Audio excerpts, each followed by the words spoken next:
എന്താടി എന്തേ ഏതുമ്മ അതിന്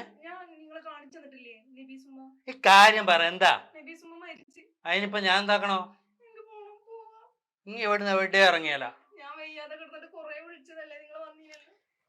നീയേ എന്നെ കൊണ്ട് കലി തോലിപ്പിക്കരുത് കേട്ടോ നബീസുമ്മ മരിച്ചത് എനിക്കെന്താ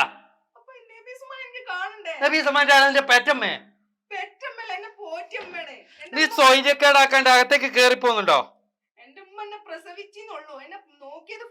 നിന്റെ അമ്മ പ്രസവിച്ചിട്ട് കണ്ട വഴിക്ക് പോയ ഞാനിപ്പോ എന്താക്കണോ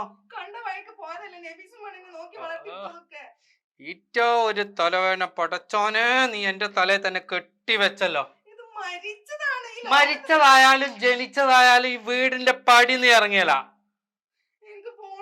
നീ എവിടെ പോ എവിടെ മയ്യത്ത് കാണാൻ പോകുകയാണെന്ന് നീ എന്റെ വീടിന്റെ പടി ഇറങ്ങിയിട്ടുണ്ടെങ്കിൽ പൊന്നുമോളെ അതോടുകൂടി നീ പള്ളിക്കാട്ടിൽ അവളോട് പോയി കിടക്കണം. എന്റെ വീടിന്റെ പടി ഇനി മേലാ ചവിട്ടരുത്. വിചാരിച്ചത് നിങ്ങൾ അടിമായിട്ട് ഞാൻ ഇതിന്റെ അടിയിൽ ഇങ്ങനെ കാലിന്റെ അടിയിൽ ഇങ്ങനെ കിടക്കുന്ന എന്നെ ചെറുപ്പത്തിൽ നോക്കി വളർത്തി ഇത്രയും വലുതാക്കിയത് ആ ഒരു ഉമ്മയാണ് ആ കിടക്കുന്നത്. ഞാൻ വെയ്യാതെ കിടന്നിട്ട് കൂടി ഇന്നൊന്നും പറഞ്ഞയച്ചിട്ടില്ല. അത് നിങ്ങളോടുള്ള നിന്നെ ഇവിടെ കെട്ടിക്കൊണ്ടുവന്നത് ഞാൻ പറഞ്ഞ് എന്റെ കൽപ്പന അനുസരിച്ച് ജീവിക്കാൻ വേണ്ടിയിട്ടാണ്. അല്ലാണ്ട് നിനക്ക് ഇഷ്ടത്തിന് ആരും മരിച്ചാലും ജനിച്ചാലും പുറത്തു പോകാൻ വേണ്ടിയല്ല. കേറി പോകുന്നുണ്ടോ നീ അകത്ത്? നിങ്ങൾ എന്താ വിചാരിച്ചത് ഞാൻ അടിമയാണെന്ന് വിചാരിച്ചേ? കൊറേ നീ എന്നോട് എതിർത്ത് സംസാരിക്കുന്നത്.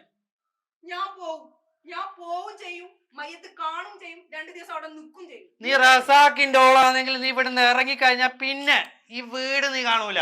ഞാൻ പോവും, കാണണ്ട, നിങ്ങളെ കൂടെ ജീവിതം വേണ്ട. നീ പോവുകയാണ് എപ്പോഴും. പക്ഷെ നീ വീട്ടിൽ നിന്ന് കൊണ്ടുവന്ന ഒരു തരി സ്വർണം അതെടുത്തിട്ട് നീ പോവാന്ന് വിചാരിക്കണ്ട. ഇതെടുക്ക്, നോക്കട്ടെ.